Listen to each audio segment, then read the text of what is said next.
Welcome to a Calvinian architecture on an overcast morning in Mildura. I'm upstairs in my studio in a kind of mezzanine space overlooking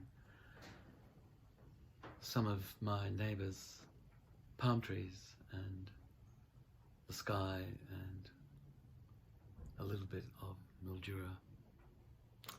Today I'm reading from the 6th octave, 6th chapter, Laudomia, verse 2, Story of a Journey.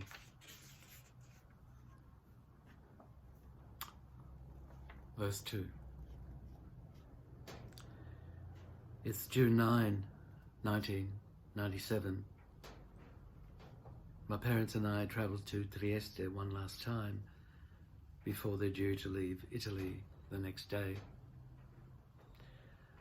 At her insistence, we borrow Irma's car. Irma runs the pensione, and we're all a bit anxious because we may have been overcharged and consequently we may not have the money to pay our final bill. If there is to be a confrontation, then borrowing Irma's car may have weakened our position. Yet, we borrow it gladly. It's hot and we cannot face catching the bus to the railway station and then the train from Venice to Trieste. Silently, the three of us begin to imagine the coastal drive to Trieste, the last few minutes of it when the city appears suddenly beyond the last bend, its gulf extending full, deep and blue into the distance. Only then can we finally feel we have reached our true destination. We experience this just as I know we've all imagined it. The gulf is blue and deep, and it does extend fully to the horizon beyond Slovenia to Croatia. We park the car at Piazza Unità and catch the bus to the cemetery. We buy flowers at a stall outside the main gate and begin searching for my uncle's grave. We fear his remains may have been removed, for after a certain length of time, unless the bereaved family makes certain arrangements, the remains of the loved one are lost forever.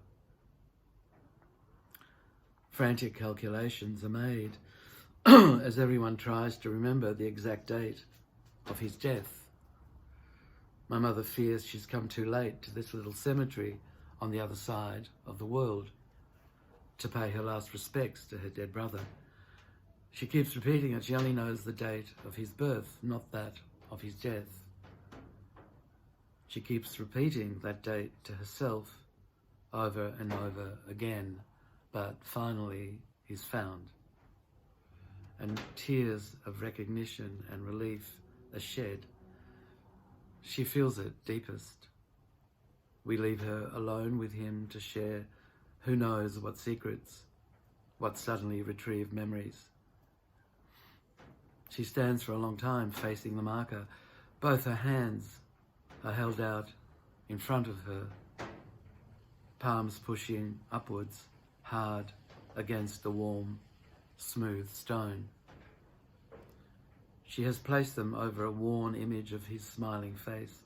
She cannot seem to stop the silent tears slowly seeping from some inexhaustible source. We catch the bus back to Piazza Unità, but it takes an unexpected route and we have to walk a distance. We make our way across the square in the hot sun. She's in a haze. As we come to a traffic island, she stumbles and falls. She lands with a full weight on her right knee. She tries to brush it off, but it's obvious immediately that she's hurt. I call an ambulance from the cafe and get some ice from it as well to put on her knee. A small crowd has gathered and everyone makes suggestions on how to treat her. The ambulance arrives in a very short time and before we know it, I'm riding with her to the hospital, pressing a green t-shirt filled with ice on her knee. The t-shirt says, Café Cavour. One of the cafe's waiters, on witnessing the scene, took off his t-shirt and filled it with ice so I could press it against my mother's knee. Through the ambulance's back window, I can see my father and other relatives riding in a taxi behind us. We soon lose sight of them as the taxi turns into the wrong street. My mother now begins to weep softly. She cannot understand what is happening. She clutches my hand tight. I reach into my backpack with my other hand to get some water, but instead I find a book. I open it at any page and begin to read her story. She's silent for a time, and we arrive at the hospital, and she's wheeled into casualty. I stand beside her, still holding a hand. She asks an orderly who's fussing around her whether this hospital called Catinara has been built on the site of an old monastery. Yes, he says, matter-of-factly. For some reason, he then feels obliged to add that the monastery was used before the war as summer accommodation for poor Triestine school children. My mother looks at me. I thought so, she says, almost triumphantly. See that row of big plane trees over there? She's now pointing through a large window at the leafy avenue we've just driven through in the ambulance.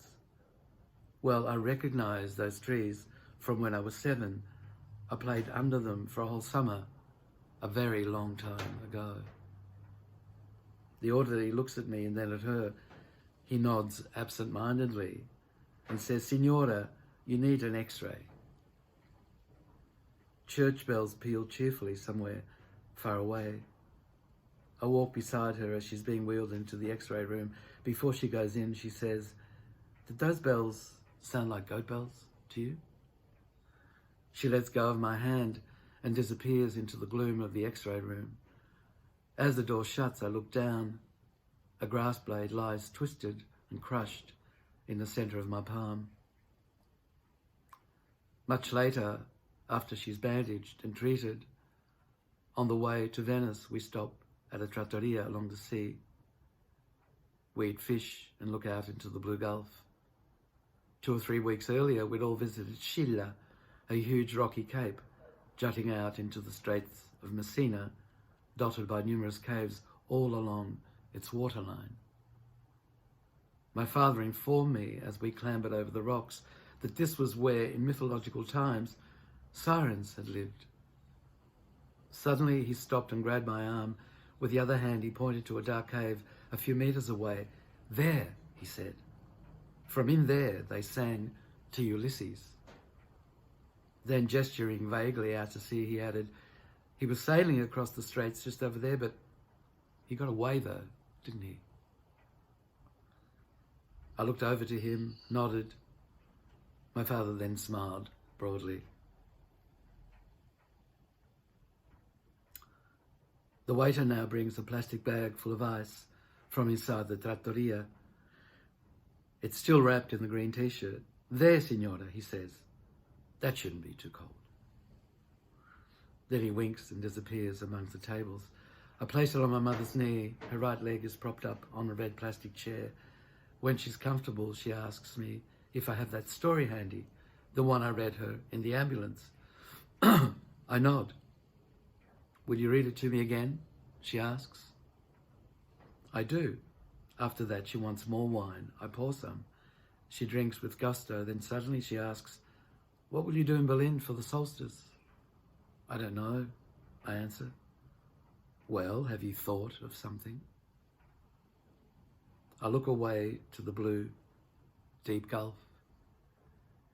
"No," I say, "I haven't."